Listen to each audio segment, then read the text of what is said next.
Okay, great. Now it's time to start working in Azure Databricks. So let's check our project plan. Let me just show you like this. Let's click on this slideshow. And now, as you can see, we completed this first step here. And now it's time to load and transform our data using Databricks. So let's do that now. First, I'm gonna need to create Databricks as a resource. So let me show you how can you do that. Right now I'm in this Azure portal. And now we are able to see this search bar here again. So let's start typing. I'm gonna type Databricks. And you will be able to see this option Azure Databricks. Let's click on that. We are in this Azure Databricks window and we have also opportunity to create our Databricks service. So let's click on this button here. And then we need to provide a few values. First is Azure subscription. We're gonna choose the one that we are using, and also we need to provide this resource group. So let's click on this. Let's find our resource group that we already created. Okay, perfect. Next one is workspace name. So basically this will be the name that we will be using for our Databricks. So let's call it end-to-end project. For example, something like that. Okay, perfect. I will leave this as it is. Let's check for this one. Let's use the premium one. And let's click on this review and create. Now let's click on this create button. And then we will be able to create our Databricks service.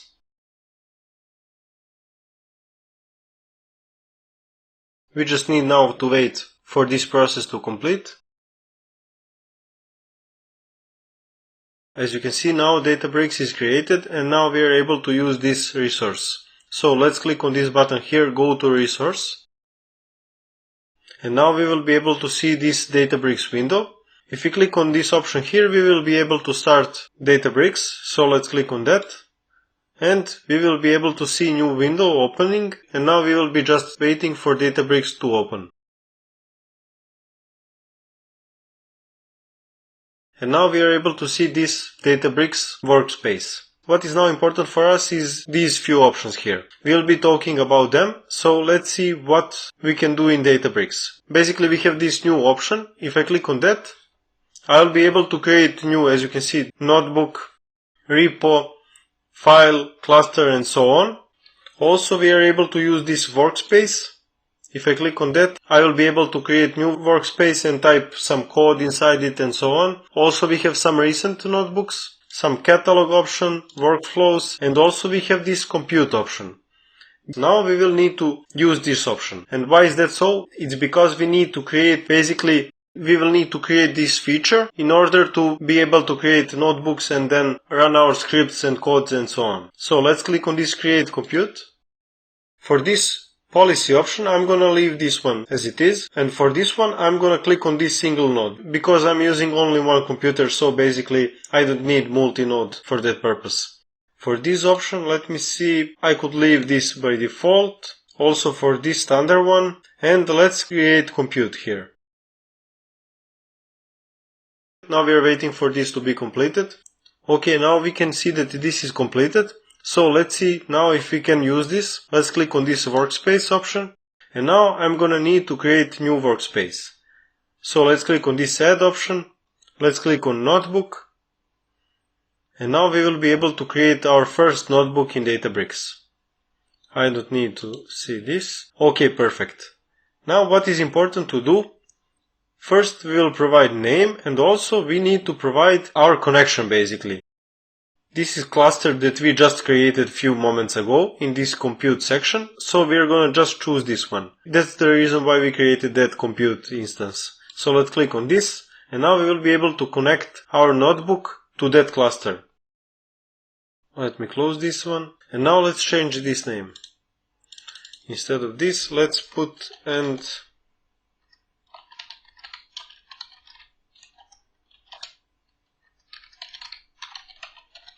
project, press enter, and now we are able to type our code here.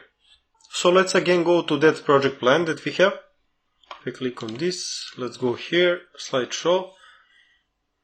Okay, perfect. Now as you can see, we need to connect these Databricks to Azure Data Lake. So we will need to create some kind of connection between those two. And now I'm gonna show you how you can do that. Basically, now we have data lake already created and we have our data in that raw data container. And now we need to get the data from that raw data container. To do that, we will need to connect these two.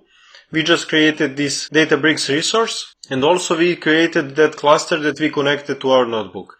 Now let's create that connection between those two. So if I go to Azure portal again, if I go to this tab here, let's go to home and now let's click on this search bar here and now let's type app and now let's choose this first option. Let's click on that and now we will be able to see that we don't have any applications here, so we will need to create new application. Let's click on this and now let's provide name for this application. App01 for example, I'm gonna put something like that. That is the only information that you need to provide. Let's click on this register and now let's wait for Azure to complete it. Now as you can see it's done and now we are able to see some information about that. This is important for us and now we will need to use some of this information. First we will need to use this application client ID. I'm gonna copy this one, Ctrl C, and let's paste it here. So application ID is this one here. Let me just put everything in one row. Okay, perfect. This is application, basically client ID. Let's delete this client ID. We will use this just to store this information. Later on we will be deleting this, so don't worry about that. What is also important for us is this information here, tenant ID. So let's copy this one. Let's paste it here and let's do the same for that one. Okay, perfect. Now we have those two informations. Let's go back to our application. Now that we completed that, we have to complete one more thing in this service here. So let's click on this certificates and secrets. If I click on that, I will be able to see that I don't have any new secrets or something else. So let's create a new one. I'm gonna click on this one here and now I will be able to create my client secret. So here let's provide some description. I'm gonna put secret key for example. Click on add. That's all that you need to provide. Now we created this secret key and this is value that we will be using. It's important to copy this value, basically not this secret ID but this one value here. So let's click on copy and let's paste it here. This will be our third value. So we will be using all these values. You will see now for what. Basically now that we completed that, we are done with this section here. So let's click on home and we will be able to see this home page again. Now let's go to these storage accounts and let me find my storage account. As you can see, we have another one right now because Databricks created one for that service. So we will be using this one, of course. Let's click on containers. And now I would like to see my storage account and container names because we will also be able to use that to get our data. So let's go back to Databricks and now I'm gonna copy some code that we will be using. So if I click on B, I will be able to insert multiple Ds. If I click on delete 2 times, I will be deleting any of these. So double D and you will be deleting. In this one I'm gonna copy some code that I already created, but you will be able to see what this code means. So let's copy that. And now this is code that we will be using. Let me delete few of these and also this. Okay, perfect. Now we are able to see our code. This one we will be deleting later on. So what this code represents? First, we need to import some libraries. We'll be importing this column from PySpark functions library. So basically we need some functions to execute in order to import our data, to get our data, transform data and so on. So for that purpose we need to import some libraries that are not imported by default. So that's the reason why we need to import that. Okay, next one is this library here. As you can see, we have some data types here, so we'll be importing different data types, for example, date, boolean type, and so on. And now, next one is basically mounting Databricks on top of Data Lake. This means that we need to create connection between Databricks and Data Lake. So this code will provide that. Now we need to provide few values here. As you can see, we will be creating some configurations variable and we will be providing some code here. For this one, it's not important for you to understand that now. And also for next one, what is important for you? For you, it's important to provide here client ID. That's the information that we need to provide. Basically, inside of these, I'm gonna need to provide client ID. So this is client ID that we copied. So let's copy this one more time. And instead of this, let's provide client ID. So we have our first information in place. Let's proceed to next one. Next one will be this tenant ID. So let's copy that one. And as you can see, we have this tenant ID here. I'm gonna replace that with my tenant ID. Okay, perfect. And we have one more information. Let's copy this information here. And now you will be able to see what this information represents. It is our secret key ID that we created in that app. So let's paste it here. Now that we completed that, this first part is done. So let's proceed to next one. Now we need to create that connection. So basically we are mounting Databricks on top of Data Lake. Basically, which means that we are connecting one to another. So for this one, we need to provide this fourth information. First, we need to provide container and then storage account. So let's find our container. If I go to this tab here, I will be able to see my container is, let me see, staging data. If I remember, no, let's use raw data. Sorry, my mistake.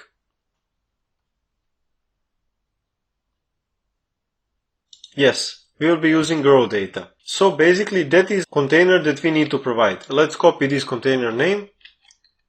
Let's go to Databricks and here instead of this one here, let's provide container name, raw data, perfect. And now we need to provide storage account name. Let's go back to this Data Lake storage account. Let's just go to home. I'm gonna show you one more time. Storage account. And now this is our storage account name. And if we click on that, we'll be able to see these containers. So we copied this container and now let's copy this storage account. So let's paste it here now. Instead of all these. Okay, perfect.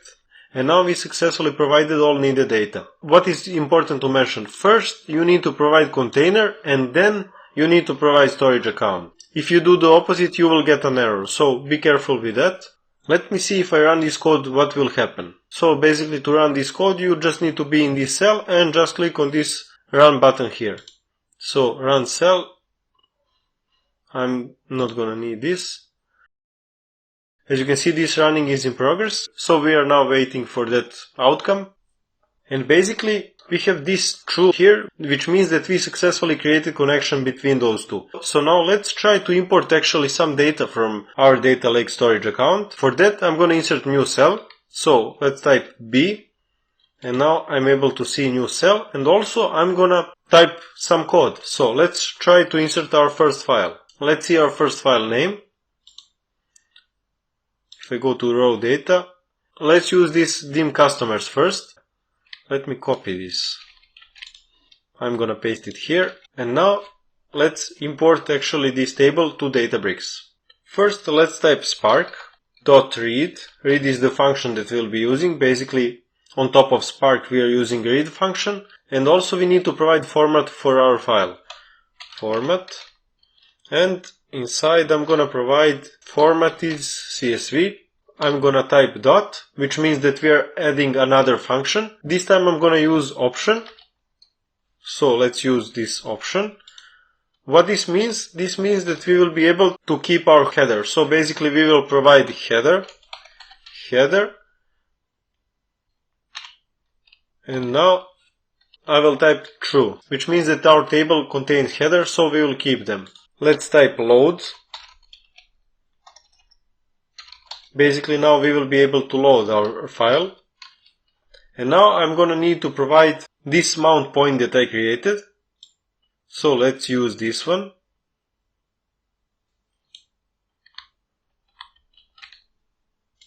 I'm gonna paste it here. Let's just open quotes. I'm gonna paste it here. And now what we need to provide is container name, which is raw data, if I remember correctly. Raw data. Let me see if it's correct. No, it's without underscore. It's just something like this. Okay, perfect. And now we need to provide name of our file. It's this dim customers row and .csv.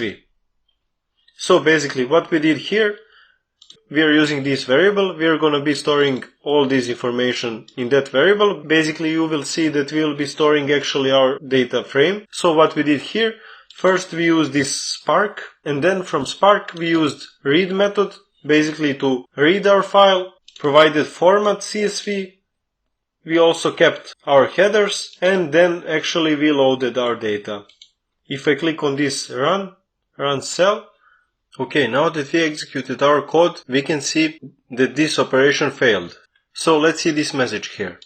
So basically we are not authorized and we don't have permission to access this location here, raw data, dim customers. So basically for some reason we cannot access it. And now let's see what we need to change. Let's go back to our data lake storage account. Let's go to home and let's click on this storage account here. Now let's go to our containers section and then raw data. Now what we need to provide? We need to provide access to this container from Databricks. How can we do that? That app registration that we created, now we will allow to access this data lake storage. So let's click on this access control and now click on this add role assignment. Let's click on that. Now we will be able to see different roles here. We need specific one. In our case it will be our data lake storage. In this case it's called blob storage. So let's find it here. So this is storage blob data contributor. We'll be using that. So blob storage is basically data lake storage and we'll be using this contributor option. We have also this owner option, reader and so on, but let's use this time this one. Let's click on next. And now we will be able to see this members tab that we are currently in. And now we need to assign members for that role. So let's click on select members. Now let's type app here. And now we will be able to choose this app that we created. Let's click on select. And now let's see if we did everything properly. Let's click on this review and assign. And one more time. And now this role is assigned. So let's go back to Databricks. Let's execute this code one more time. Let me close this. I'm gonna execute this code. And now we have some different error. As you can see, we cannot find this path here. So let's see what we can change here. Okay, now let's try to remove that container here. And now let's check if it will be working. Let's click on this run button. Let's remove this CSV. One more time.